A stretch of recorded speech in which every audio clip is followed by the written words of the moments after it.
Les 680 commissaires et personnes ressources du dialogue national inclusif se sont réunis pour l'ultime étape de cet événement historique pour le Gabon. Selon Muriel Minkwe, le rapporteur général de ces assises, un millier de résolutions a été validé par le Bureau du dialogue national inclusif. Retour à l'état de nombreux terrains et immeubles construits ou acquis frauduleusement ou abusivement par des non-gabonais. Nationaliser Gabon Télécom pour que l'État soit propriétaire du réseau. Auditer le patrimoine de l'État et procéder à la récupération des biens spoliés.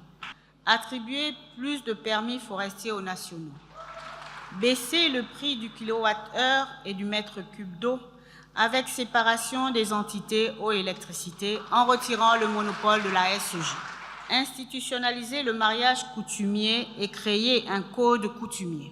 Améliorer les procédures de régularisation et d'attribution des titres fonciers et évoluer vers le concept « une famille, un logement ». Un rapport final qui n'a pas laissé les participants indifférents. Nous croyons fermement que le comité de suivi qui a été mis en place veillera à ce que toutes les résolutions qui ont été prises voient le jour. À l'ouverture, on a fait des promesses. À la clôture, ces promesses ont été tenues.